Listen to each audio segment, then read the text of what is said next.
The emergency room doors slam open. A man in muddy clothes stumbles inside, carrying his wife in his arms. His voice cracks as he shouts, "Doctor, please, she can't breathe." His wife's face is pale, her lips shaking, every breath weaker than the last. Nurses look up in alarm, but the doctor doesn't even lift his eyes from his clipboard. He smirks, adjusts his glasses, and says coldly, "Take her to a charity clinic. We don't treat people like you here." The man's name is David, a farmer, 45 years old. His skin is burned by the sun, his hands scarred by years of hard work. His clothes are worn thin, his boots cracked from long days in the fields. He's a man who's lived his whole life humbly, quietly, never asking for more than he needed.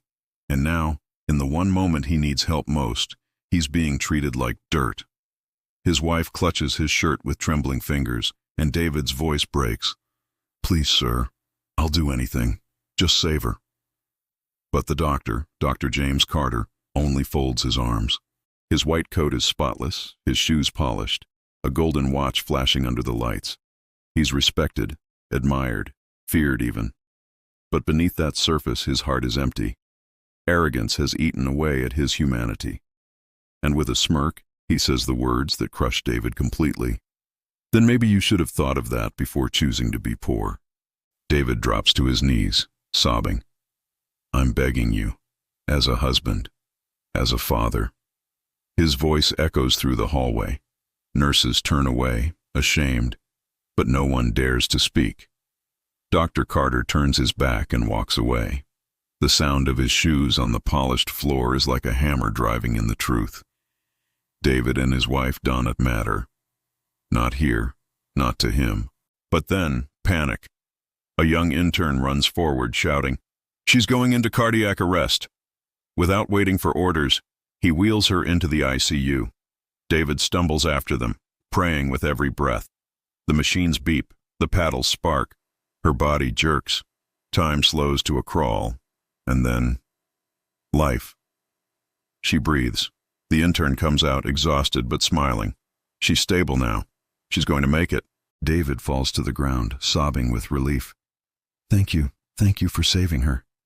But Dr. Carter, he only scoffs. "Don't waste your time on people who can't even pay their bills. They'll only drag you down." His words cut deep, but David swallows his pain. He says nothing.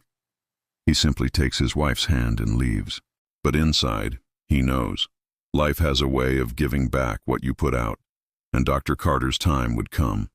Weeks pass.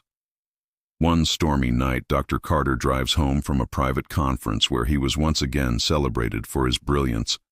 The rain beats against the windshield. Thunder roars. He mutters under his breath about these awful country roads. And then it happens. The tires lose grip. The car skids, flips, and crashes into a ditch. Metal bends. Glass shatters. In seconds, the proud doctor is reduced to a broken man crawling out of wreckage. His leg is twisted. Blood runs down his face. His phone shattered in the mud. He screams into the night, "Help! Somebody! Please!" But there's no answer. Just the storm. Just the darkness. For the first time in his life, James Carter feels the same helplessness he once ignored in others. And as he lies in the mud, one image won't leave his mind. The farmer on his knees, begging for his wife's life. The farmer he left behind. And then, light. A lantern sways in the distance. A figure fights through the rain, umbrella in hand. Step by step, the shape grows clearer. It's him, David, the same man he once turned away, the same man he humiliated. The farmer runs down the slope, splashing through the mud. "Sir, hold on," he shouts. Dr. Carter's pride crumbles in an instant. His lips tremble. "You." His voice is weak, broken. He can't even say the words. But David doesn't hesitate. He rips his own jacket, ties it around the doctor's bleeding arm, and lifts him onto his wooden cart. "Save your strength," David says calmly. "I'll get you home." No anger, no hesitation, just kindness, the very thing Carter once denied him. The cart rattles along the flooded road. Rain pours down. Carter, groaning in pain, stares at the man beside him. His voice breaks. Why are you helping me? After what I did to your wife?" David doesn't look at him. His voice is steady, quiet. Because if I don't, I wouldn't be human. And you, sir, you needed to see what that means. The doctor's eyes blur, not from the pain in his body, but from the pain in his soul. He whispers, tears mixing with rain, I don't deserve this. David finally looks at him, a faint smile tugging at his tired face. No one deserves kindness. That's why it's called mercy. When they reach the village, neighbors rush out with lanterns. They lift the injured doctor into David's small wooden home. His wife, still weak from her illness, tends to him gently. She gives him water, places a blanket over him, and whispers words that break the silence. No life is worthless, not even his. The arrogant doctor can't speak. He's choked by shame, crushed by regret. Every small act of care digs deeper into his heart until he finally understands the emptiness of his pride. Days later, when he's strong enough to walk, Dr. Carter stands before the villagers. And then, something no one ever expected. He falls to his knees before David and his wife. His voice cracks as tears stream down his face.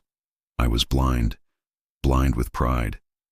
I swore an oath to heal, but I let arrogance poison me. You saved me twice. First with your forgiveness, and then with your hands. David places a rough, calloused hand on his shoulder. His voice is gentle, but firm. Remember this moment, doctor. Heal not just with medicine, but with heart. And at last, James Carter nods. He weeps openly, no longer the man defined by his watch, his wealth, or his reputation. For the first time, he is simply human. Never look down on those with less than you, because the hand you push away today may be the only hand that can save you tomorrow.